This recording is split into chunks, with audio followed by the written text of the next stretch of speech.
बच्चों आज हम प्रश्न संग्रह 1.5 का ये जो छठा प्रश्न है ये करने वाले हैं।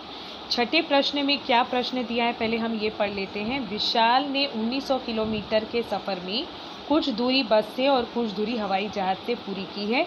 इसका मतलब विशाल एक दूरी तय कर रहा है और वो दूरी कितनी है 1900 किलोमीटर, जिसमें थोड़ी दूरी वो बस से और थोड़ी दूरी वो हवाई जहाज़ से पूरी कर रहा है। बस का औसत वेग यहाँ पर बताया गया है 60 किलोमीटर प्रति घंटा और हवाई जहाज़ का औसत वेग है 700 किलोमीटर प्रति घंटा। यदि इस सफ़र को पूरा करने में विशाल को कितना समय लग गया है, कुल मिलाकर 5 घंटे इतना समय लगा हो, तो विशाल ने बस से कितने किलोमीटर सफ़र तय किया है। यहाँ पर केवल बस से तय की जाने वाली दूरी का पता लगाना है, जबकि हवाई जहाज़ से भी विशाल ने दूरी तय की है, लेकिन केवल हमें बस से कितने किलोमीटर सफ़र तय हुआ है ये पता लगाना है। ठीक है ना। तो आंसर बच्चों क्या पूछा जा रहा है इस पर आपको ज़्यादा ध्यान देना है, ताकि आप उस मान तक पहुंचने में एफर्ट्स लगा सको।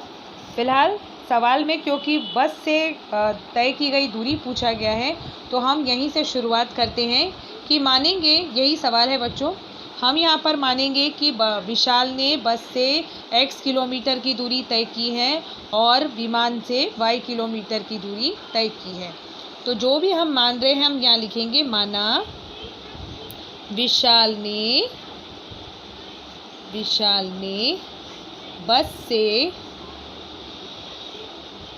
x किमी यानी किलोमीटर दूरी तय की और विशाल ने विमान से कितनी दूरी तय की।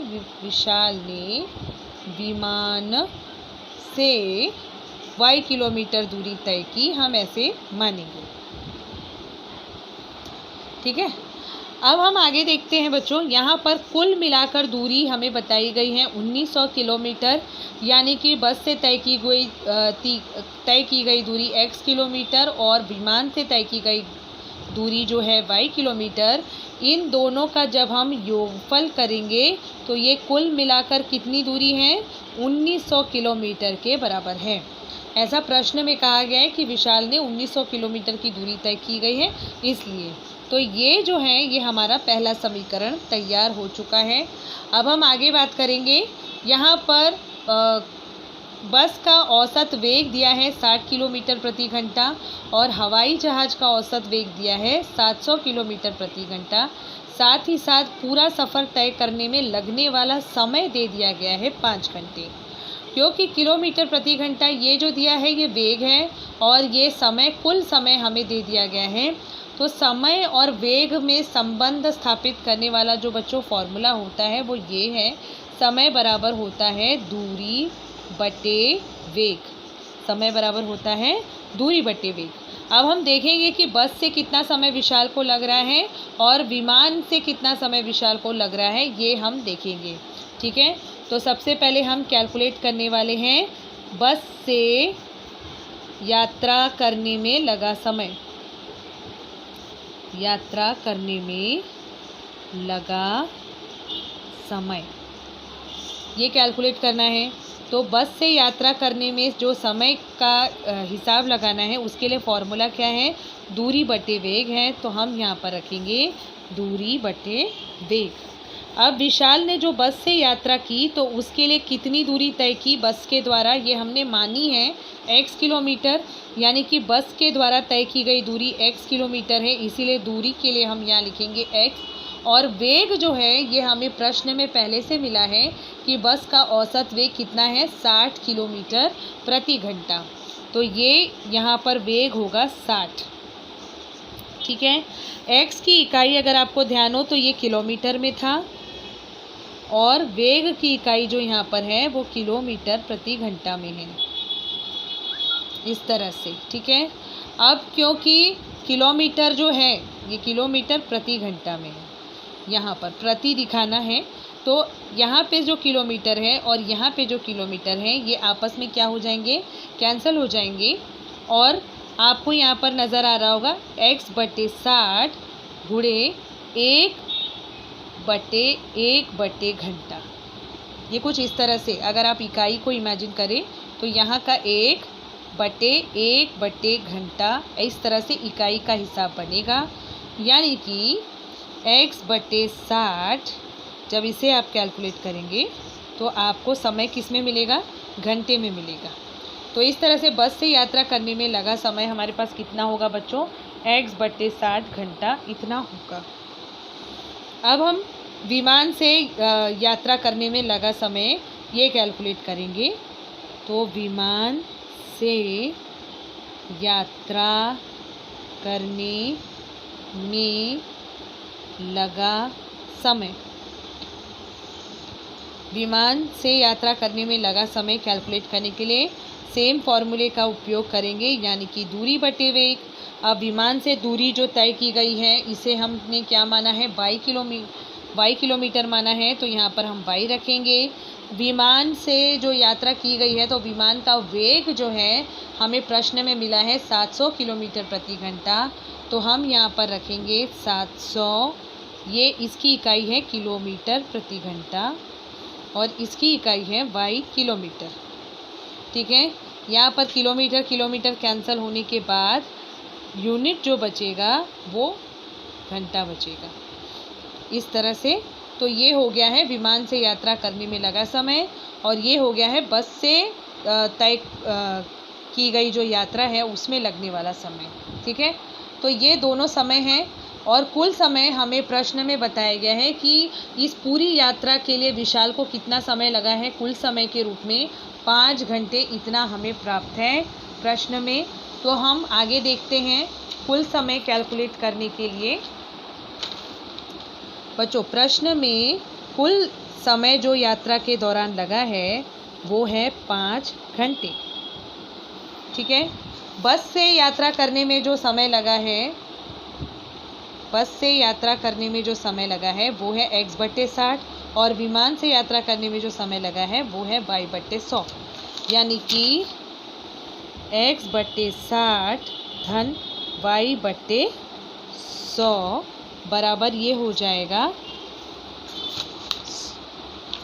y/700 है, y/700 ये बराबर हो जाएगा 5 घंटे के बराबर, क्योंकि कुल समय लगा है 5 घंटे। अब हमें इसे कैलकुलेट करना है, चाहे आप इसे क्रॉस मल्टीप्लिकेशन करके कैलकुलेट करो, चाहे आप लसावी लेकर इसका कैलकुलेट करो, यानी 60 और 700 का आप लसावी भी ले सकते हो या 13 गुणा भी आप कर सकते हो। ठीक है, तो यहाँ पर हम 60 और 700 का बच्चों लसावी ले सकते हैं। लसावी कैसे निकाला जाता है ये आपको पता है क्या? 60 और 700 का अगर हमें लसावी ज्ञात करना है, लसावी, तो कैसे ज्ञात होगा? सबसे पहले आपको पता है कि 60 का हमें गुणनखंड तैयार करना होता है लसावी निकालने के लिए। जैसे कि 2 3 6 30 बार में हो जाएगा, फिर 2 15 बार में 30 आता है, फिर 3 5 15 होता है और फिर 5 एकम 5 होता है। ठीक है, अब ऐसे ही हमें 700 के लिए करना है। तो देखो 700 का गुणज अगर हमें निकालना है तो सबसे पहले हम 700 से कर देते हैं, इसके बाद 2 से करेंगे तो 50 बार, 2 से करेंगे तो 25 बार, फिर 5 से करेंगे तो 5 बार और फिर 5 से करेंगे तो 1 बार। इस तरह से गुणनखंड हमें प्राप्त होगा। अब देखिए 60 का गुणनखंड क्या है? 2 × 2 × 3 × 5 और 700 का गुणनखंड क्या है? 7 × 2 × 2 × 5 × 5। अब लसावी कैसे निकाली जाती है बच्चों? लसावी निकालने के लिए सबसे पहले हमें चुनना होता है सामान्य गुणनखंड। तो यहाँ पर सामान्य गुणनखंड दोनों में कौन कौन से हैं? यहाँ पे देखो ये एक सामान्य गुणनखंड है 2, यहाँ पर एक 5 जो है ये भी एक सामान्य गुणनखंड है, दिख रहा है आपको? तो इस तरह से 2 और 5 ये हो गया। एक और 2 हमें यहाँ पर दिखाई दे रहा है, ये देखिए ये भी एक सामान्य गुणनखंड है। ठीक है, तो 2 2 और 5, 2 2 और 5, एक्स्ट्रा में क्या बचा है यहाँ पे? 3 7 5, ये असामान्य गुणनखंड है। तो सबसे पहले जो सामान्य गुणनखंड है ना बच्चों, ये हमें ले लेना है एक बार। जैसे कि दोनों में सामान्य कौन है? 2, यहाँ पर दोनों में दूसरा सामान्य 2 और एक और सामान्य पद है 5, ये हमने ले लिया। अब इसके बाद असामान्य गुणनखंड यानी 3, 7 और 5। तो 3, 7 और 5 ये हमें इस तरह से लेना है। ये लेने के बाद अब इसका हम गुणनखंड, जब गुणनफल निकालेंगे, 2 दूनी 4, 4 पचे 20, 20 तिया 60, 60 सत्ते होता है 6 सत्ते 42, 420, और 420 और 5 का जब हम गुणा करेंगे, 420 और 5 का गुणा करेंगे तो 5 दूनी 10, 1 हासिल, 5 चौक 20, 21। इस तरह से 2100 जो है ये लसावी हमें मिलेगा। ठीक है, तो हमने इस तरह से किसका लसावी निकाला है? 60 और 700 का लसावी निकाल दिया है 2100। अभी जो भी लसावी हमने निकाला है उसका हम दोनों पक्षों में गुणा करेंगे। क्या करेंगे? दोनों पक्षों में गुणा करेंगे। ऐसा क्यों कर रहे हैं हम? ताकि हम इस समीकरण को हल कर सकें। तो देखिए कैसे करना है। x बटे 60 धन y बटे 700, इसमें हमें 2100 का गुणा करना है। वैसे ही 5 गुणे 2100 का गुणा करना है। ठीक है, जब हम गुणा करेंगे तो 2100 और x का गुणा होने पर 2100x बटे 60 धन 2100 y बटे 700, और फिर यहाँ पर 2100 और 5 का गुणनफल जो हम निकालेंगे तो वो होगा 10,500। इस तरह से होगा। अब हमें इसको हल करना है। 60 से 2100 को क्या करना है? भाग देना है। जब हम 60 से 2100 को भाग देंगे तो कितना आएगा? 6 त्रिक 18 होता है। 210 में से 180 जब घटेगा तो 30, और 6 60 पचे होता है 300, तो 35x आएगा। और यहाँ पे 700 3 बार में 2100 आता है तो 3 बाई आएगा बराबर 10,500। इस तरह से ये बना हमारा दूसरा समीकरण। तो ये इस समीकरण का क्रमांक बनेगा 2। ठीक है, समीकरण 1 क्या था बच्चों? समीकरण 1 था ये x + y = 1900। ये हमारा समीकरण 1 था। और समीकरण 2 क्या है? ये। अब हम दोनों समीकरणों को लेकर हल करेंगे। ठीक है, तो पहला समीकरण हमारा जो हमें मिला था वो है x + y = 1900, और दूसरा समीकरण जो हमें यहाँ पर मिला है वो है 35x धन 3y बराबर 10,500। इस तरह से हमें समीकरण मिला। अब इस समीकरण को हल करने के लिए हमें क्या करना पड़ेगा? किसी भी एक चरांक के गुणांक को समान करना होगा। तो यहाँ पर हम जो पहला समीकरण है उसमें 3 से गुणा करेंगे, और दूसरे समीकरण में कोई बदलाव नहीं करना है इसलिए 1 से गुणा करेंगे। ये पहला समीकरण है और ये दूसरा।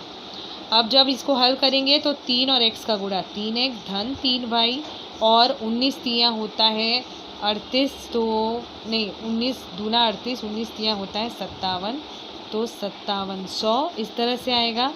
और यहाँ पर तो सेम रहेगा 10,500। इस तरह से अब हम क्या करेंगे? दोनों समीकरणों को घटा देंगे। तो घटाने पर क्या होगा?